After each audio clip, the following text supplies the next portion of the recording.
ராம அவதாரம் பெருமாளோட அவதாரங்கள்ல 7வது அவதாரமாகும் இது.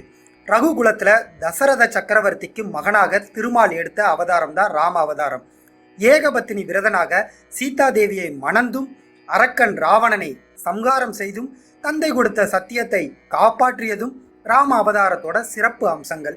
வைகுண்டத்தின் வாயில் காப்போராக இருந்த ஜெய விஜயர்கள் சனாகதியரால சபிக்கப்பட்டு முதல் பிறவில திதியின் மைந்தர்களான ரண்யச்சனாகவும் ரண்ய கசிபாகவும் தோன்றினாங்க.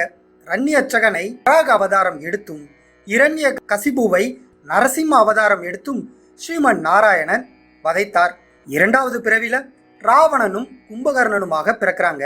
அவர்கள் இருவரையும் ராமராக அவதரித்து வதைப்பதுதான் இந்த ராம அவதாரத்தோட நோக்கமே. சிசுபாலன் தந்தவர்தன் என்பது 3வது பிறப்பு. இந்த 3வது பிறப்போட அவங்களோட சாபம் தீர்ந்து பரமபத வாசலுக்கு மீண்டும் திரும்புறாங்க. சூரியகுல வம்ச வழி மன்னர்கள்ல ரகு என்பவன் மிகவும் புகழுடன் வாழ்ந்தான். அவனுடைய மகன் அஜன், அந்த அஜனுடைய புதல்வனே தசரதன். அவன் அயோத்தியை ஆண்டு வந்தா. தசரதனுக்கு பட்டத்தரசிகளாக கோசலை, கைகேயி, சுமித்திரை என்று 3 பேர் இருந்தாங்க. ஸ்ரீமன் நாராயணன் கோசலைக்கு ராமன் என்ற மகனாக அவதரித்தார். பூமியில அரக்கர்கள் அட்டகாசம் அதிகமாச்சு.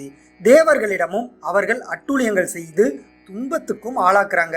ஆகவே ஸ்ரீமன் நாராயணன் அவர்களிடமிருந்து உலகத்தையும் தேவர்களையும் காப்பாற்றவே ராம அவதாரம் எடுக்கிறாரு. விஸ்வாமித்திரர் தாம் ஏற்ற இருக்கும் வேள்விக்கு பங்கம் ஏற்படாமல் பாதுகாக்கும் பொருட்டு ஸ்ரீராமன் லக்ஷ்மணன் ஆகிய 2 பேரையும் தம்மோடு அனுப்பி வைக்கும்படி தசரதன் கிட்ட கேட்கிறாரு. முதல்ல மறுத்த தசரதன் பிறகு அனுமதி வழங்குறான். ராமன் லக்ஷ்மணனை வேள்வி செய்ய இருக்கும் காட்டிற்கு அழைத்து செல்றார் விஸ்வாமித்திரர். வழியில தாடகை என்ற ஒரு அரக்கி குறுக்கிறார். அவளை ஸ்ரீராமன் வதம் செய்கிறாரு. யாகம் தொடங்கியதும் அரக்கர்கள் மாரிசன் என்பவன் தலைமையில அதை நடக்க விடாதபடி இடையூறு செய்கிறாங்க. ராமன் அரக்கர்களை அழித்தார். மாரிசனை தம் ராமபாணத்தால் சமுத்திரத்துல கொண்டு போய் தள்ளிட்டாரு. அதனால மகிழ்ச்சியுற்ற விஸ்வாமித்திரர் அநேக அஸ்திரங்களை அவர்களுக்கு உபதேசித்து அயோத்திக்கு அழைத்து வந்தார். அப்படி வரும்போது கல்லாக சபிக்கப்பட்டு கிடந்த அகலிகை ஸ்ரீராமனின் பாத ஸ்பரிசத்தால சாப விமோசனம் பெற்று திரும்பவும் மானிட வடிவம் பெறாங்க. பிறகு அவர்களை விஸ்வாமித்திரர் ஜனகர் ஆட்சி புரியக்கூடிய மிதிலைக்கு அழைத்து செல்றாரு. அங்க ஜனக புத்திரியான சீதைக்கு உரிய கணவனை தேர்ந்தெடுக்கும் சுயவரம் நடந்துகிட்டு இருக்கு. அந்த சுயம்வர மண்டபத்துல ஒரு சிவதனுசு இருந்தது. அது யாராலும் தூக்கி நிறுத்தி வளைத்து நாணேற்ற முடியாத ஒன்று. அந்த வில்ல எந்த பராக்கிரமசாலி வளைத்து நாணேற்றுகிறானோ அவனுக்கு தன் பெண்ணை தருவதாக அறிவித்திருந்தான் ஜனகன். பல நாட்டு மன்னர்கள் வந்து முயன்றும் சிவதனுசுக்கு நான் ஏற்ற முடியல.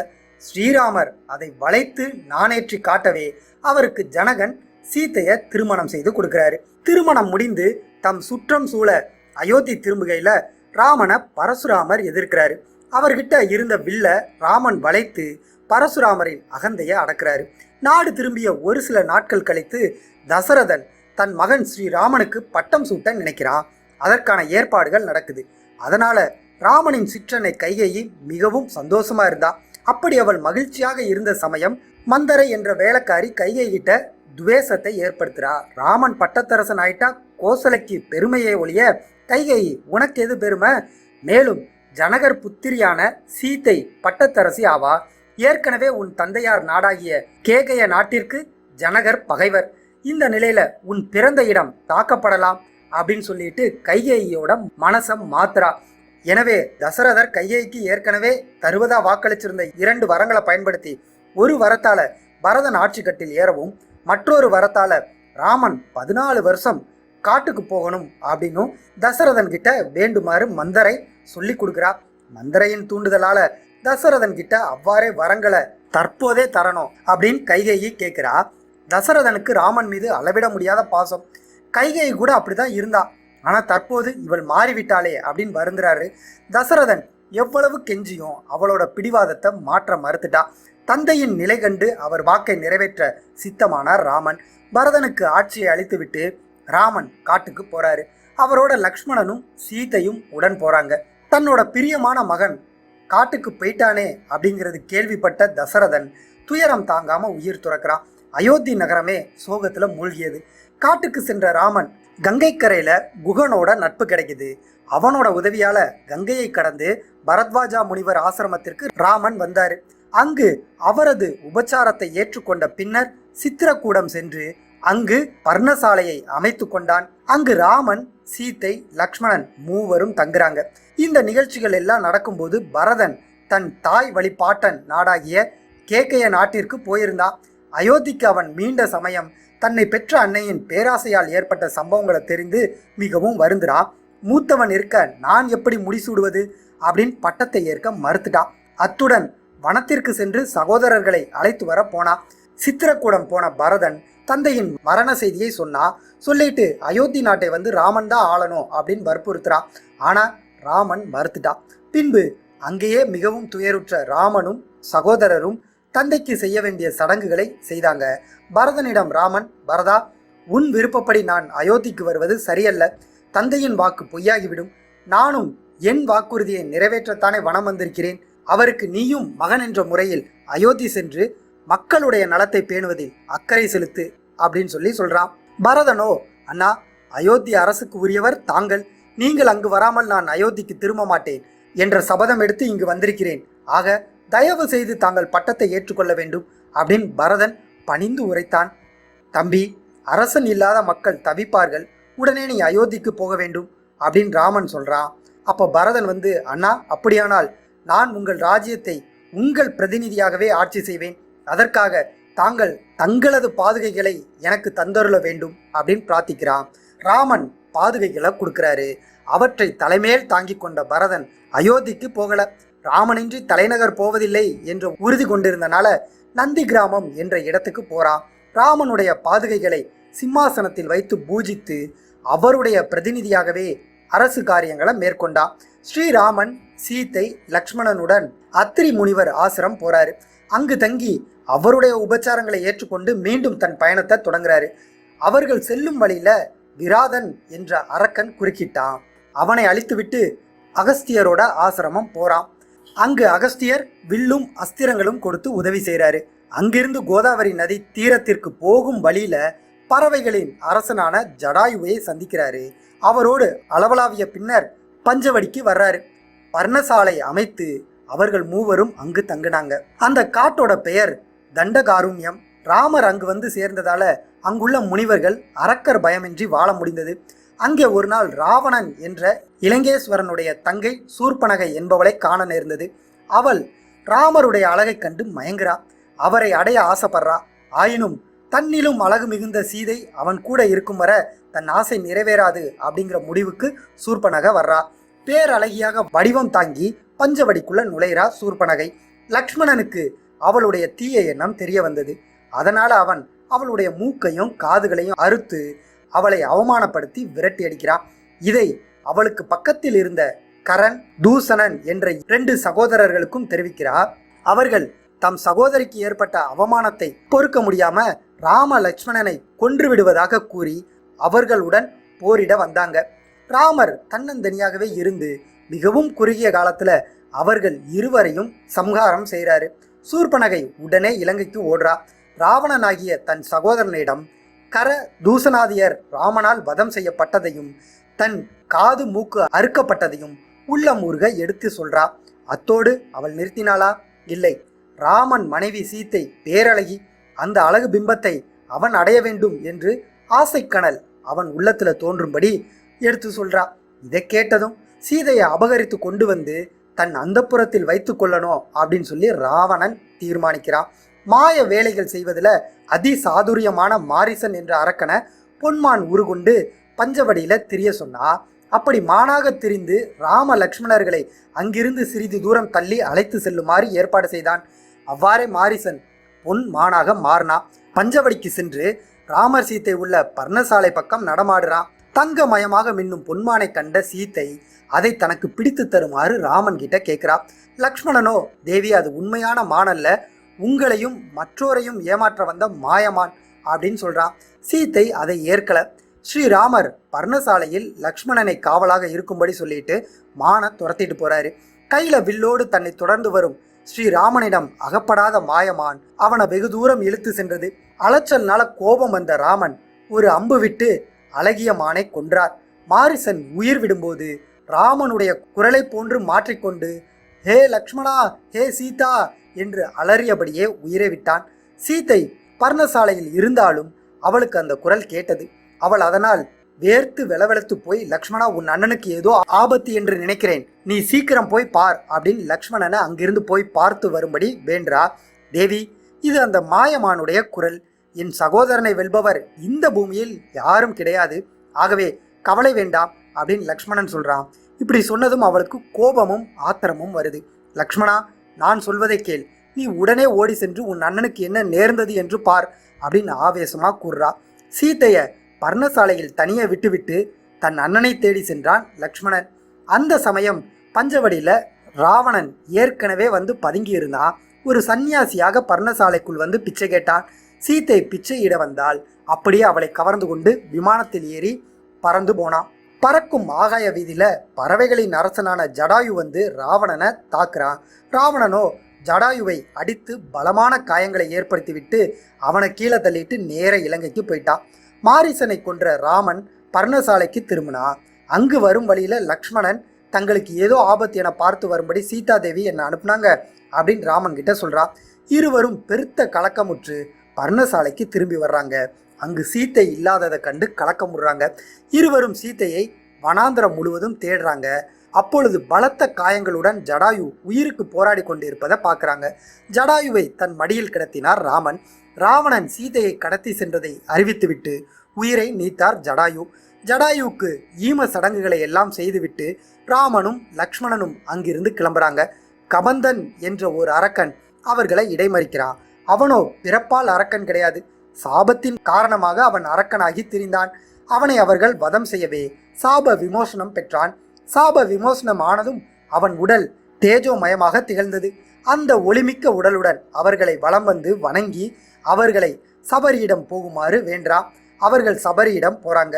அவள் மிகவும் பக்தி சிரத்தையோடும் அன்போடும் உபசரிக்கிறாள். அவள் ராமருக்கு பல வகைகளை கொடுக்கும் முன்பு தான் கடித்து சுவை பார்த்து விட்டே அவருக்கு கொடுத்தா. அதை கண்டு பூரிப்பும் ஆனந்தமும் அடைந்தான் ராமன். அவள் கடித்து கொடுத்த பழங்களை விரும்பி சாப்பிட்டான். அவள் ராமரையும் லக்ஷ்மணரையும் மதங்க மலைக்கு போகும்படி அறிவுறுத்துறாள்.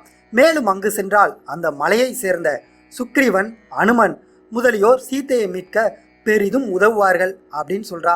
பகவான் அவளுக்கு மோட்சத்தை கொடுத்துவிட்டு அங்கிருந்து மதங்க மலைக்கு புறப்பட்டார். சுக்ரீவன் மதங்க மலையில் அனுமனோடு தங்கியிருந்தான். கிஷ்கிந்தை மன்னனான வாலியின் சகோதரன் சுக்ரீவன். அவனை அவன் அண்ணன் நாட்டை விட்டு துரத்தியதால் அவனுக்கு பயந்து மதங்க மலையில் ஒளிந்திருந்தான். ராம லக்ஷ்மணர்களை அந்த மலைசாரலில் பார்த்தவுடன் அவர்கள் தன் அண்ணா வாலியால் அனுப்பப்பட்டு தனக்கு துன்பம் விளைவிக்க வருகிறார்களோ அப்படின்னு பயப்படுறான். எனவே அவர்களை யார் என்று தெரிந்து வரும்படி அனுமனை அனுப்புறான். அவர்களை பற்றி அறிந்து கொண்ட அனுமன் ஸ்ரீராமனிடம் மிகுந்த மதிப்பு கொண்டான். பிறகு சுக்ரீவனிடம் ராம லக்ஷ்மணனை அழைத்து சென்றான். சுக்ரீவனை சந்தித்து விவரம் அறிந்ததும் அவனை தன் சகோதரர்களில் ஒருவனாக ஏற்றுக்கொண்டு அவனுடைய துயரத்தை துடைப்பதாக வாக்குறுதி கொடுக்கிறாரு. எனினும் சுக்ரீவனுக்கு ராமரிடம் முழு நம்பிக்கை ஏற்படல. காரணம், வாலியை ராமன் ஒருவனாக கொல்ல முடியாது அப்படின்னு அவன் நினைக்கிறான். வாலி வரம் பெற்றவன். அவனை எதிர்ப்போர் பலத்துல பாதி அவன்கிட்ட போய் சேர்ந்துரும். அப்படிப்பட்டவனை ஒரு தெய்வம் தான் வெல்ல முடியுமே தவிர ஒரு மனிதன் நிச்சயம் ஜெயிக்க முடியாது என்ற நம்பிக்கை அவங்கிட்ட வலுத்து இருந்தது. பின்னர் வாலியை யுத்தத்திற்கு அழைக்கும்படி சுக்ரீவனை அனுப்பினார் ராமன். வாலி வந்தான். சுக்ரீவனோடு போரிட்டான். அப்படி அவர்கள் இருவரும் போரிடும்போது ராமன் வாலியை மறைந்து நின்று அம்பு எய்து கொன்றார். சுக்ரீவனை கிஷ்கிந்தைக்கு மன்னனாக்குறார். அதன் பிறகு சீதையை தேட பல பாகங்களுக்கும் வானரப்படைகளை அனுப்புவதாக சொன்னான் சுக்ரீவன். அப்பொழுது மழைக்காலமாக இருந்ததால் சிறிது காலம் கழித்து அனுப்புவதாக வாக்குறுதி அளித்தான். பின்னர் தான் கூறிய வாக்குறுதியை மறந்தே போனான் சுக்ரீவன். அவன் சிற்றின்பத்தில் கட்டுண்டு கிடக்கிறான் என்பதை கேள்விப்பட்ட ராமர் லக்ஷ்மணனை அவனிடம் அனுப்பி வைத்தார். அங்கே மதிமயங்கி கிடந்த சுக்ரீவனை பார்த்து, வாலியை கொன்ற அஸ்திரத்தை போல ஆயிரக்கணக்கான அஸ்திரங்கள் இருக்கின்றன என்பதை மறக்க வேண்டாம் அப்படின்னு சொல்றா. அதை கேட்டதும் தான் செய்த தவறை உணர்ந்தான் சுக்ரீவன். ராமரோட பாதங்களில் விழுந்து வணங்கி தன்னை மன்னிக்குமாறு வேண்டிக் கொண்டான். அதன் பின் சீதையை தேட நாலாபுரமும் வானரப்படைகளை அனுப்பினா. அப்படி சென்ற படைகளில் தெற்கே சென்ற படைகளை அனுமன், அங்கதன், ஜாம்பவான் தலைமை தாங்கி நடத்தி சென்றனர். அவர்கள் எங்கெல்லாமோ தேடியும் கிடைக்காமல் மகேந்திர மலைக்கு வந்தாங்க. முயற்சியில் தோற்றாலும் உடனே அவர்கள் கிஷ்கிந்தைக்கு திரும்பவில்லை. சீதா பிராட்டியை பார்க்கும் பாக்கியம் ஜடாயுவுக்கு கிடைத்த மாதிரி தங்களுக்கும் கிடைக்கவில்லையே அப்படின்னு அவங்க ஏங்குறாங்க. அந்த சமயத்துல அருகாமையில தான் ஜடாயுவின் தம்பி சம்பாதி இருந்த விவரம் தெரிய வருது. ராம லக்ஷ்மணனுடைய துன்பத்தை அறிந்த சம்பாதி சீதையை ராவணன் சிறை வைத்திருந்த செய்தியை சொன்னான். சிறை வைத்திருக்கின்ற செய்தியை சொன்னான். அனுமனை அனுப்பி கடலை தாண்டி ராவணன் அவளை எங்கே சிறை வைத்திருக்கிறான் என்று அறிந்து வரும்படி ஆவேசமாக கூறினான். அதே போல எல்லோரும் அனுமனை அவ்வாறு வேண்டிக் கொண்டாங்க. பகவானிடம் அவன் கொண்டிருந்த ஆழ்ந்த பக்தியால் அனுமன் விஸ்வரூபம் எடுக்கிறாரு.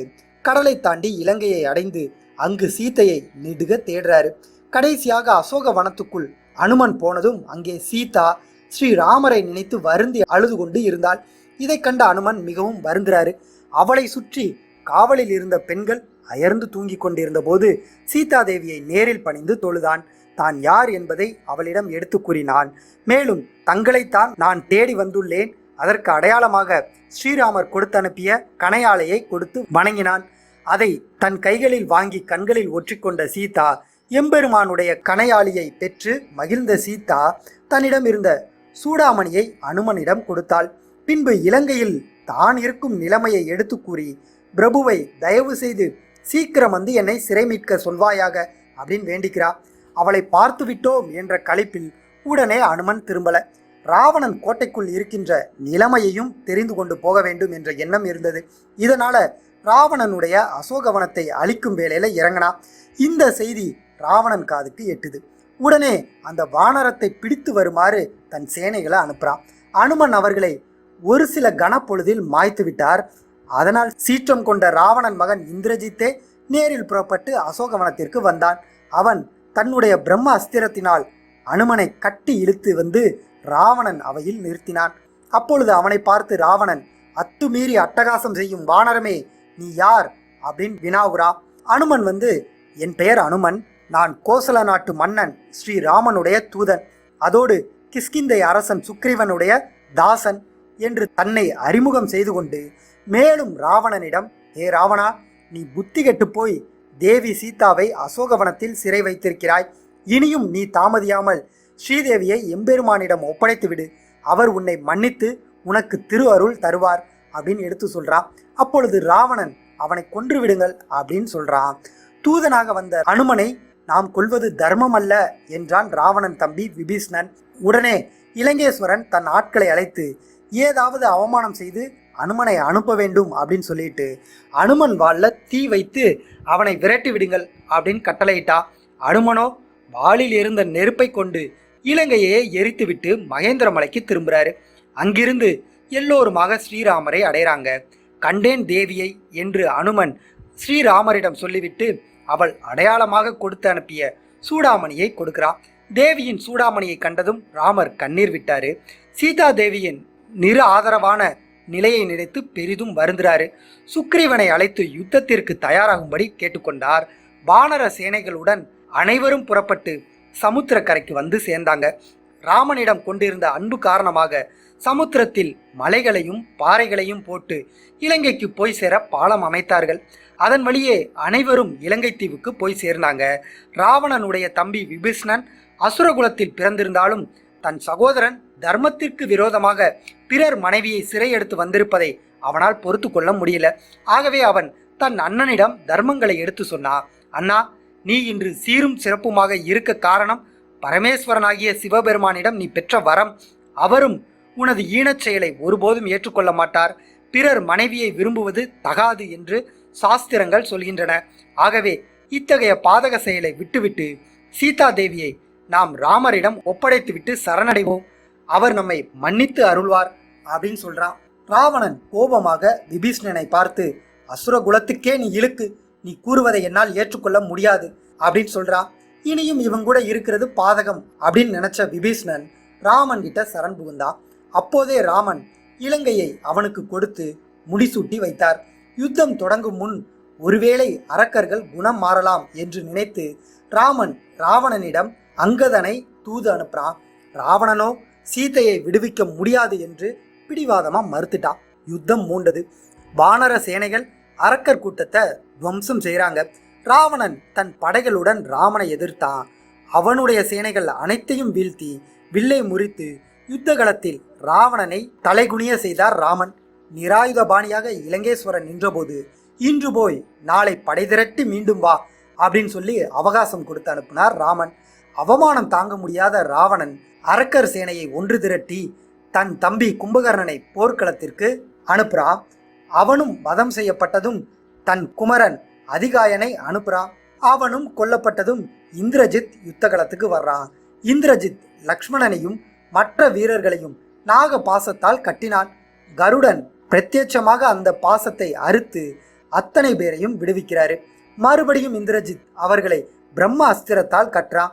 அனுமன் ஜாம்பவானை தவிர அத்தனை பேரும் மயங்கி விழுறாங்க. அனுமன் விரைந்து போய் சஞ்சீவி மலையை கொண்டு வந்து எல்லோரையும் பிழைக்க செய்கிறாரு. இந்திரஜித் தன் நாக பிரம்ம பாசங்கள் தோல்வியடைந்ததால் நிகும்பலை என்ற யாகத்தை செய்ய தொடங்குறான். அதற்காக ஒரு ரகசிய இடத்தை தேர்ந்தெடுத்து இந்த வேள்வியை ஆரம்பிக்கிறான்.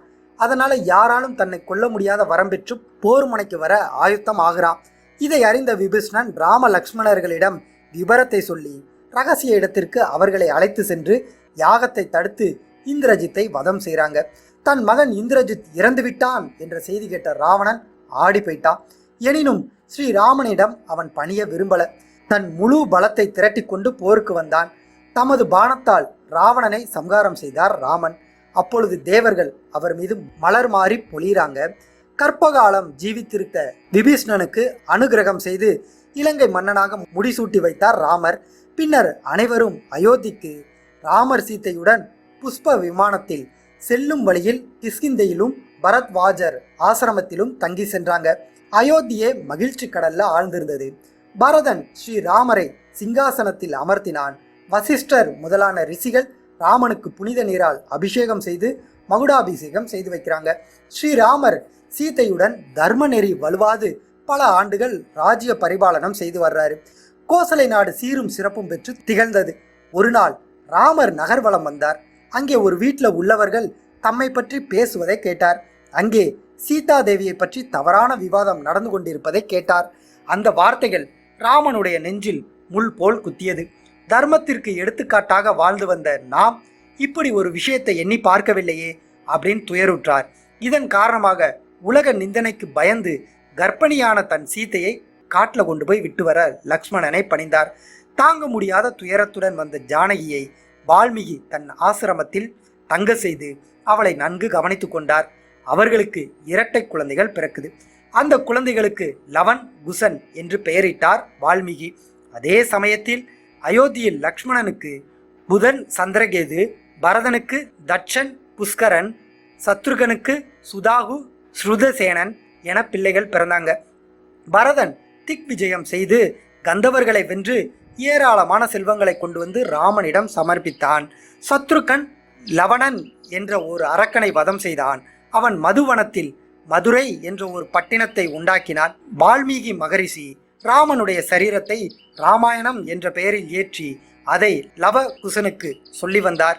இருவரும் ஒரு நாள் இதை ராமனுடைய அரசவையில் அரங்கேற்றினார்கள். அவர்களை தம் குமாரர்கள் என்று அறிந்த ராமர் மேலும் வால்மீகி ஆசிரமத்தில் சீத்தை இருக்கிறாள் என்பதையும் அறிந்து அவளை அடைய எண்ணினார். ஸ்ரீராமனுடைய உள்ள கிடக்கையை அறிந்த வால்மீகி அவளை புனிதவதி என்று ஏற்றுக்கொள்ளும்படி கூறினார். சீதையோ தான் கற்புத்தன்மையில் இருந்து கொஞ்சமும் வலுவாதி இருக்கிறேன் என்பது உண்மையானால் தன்னை பூமாதேவி அழைத்து கொள்ளட்டும் அப்படின்னு தெரிவிக்கிறார். இவள் இப்படி சொன்னதும் பூமி இரண்டாக பிளந்தது.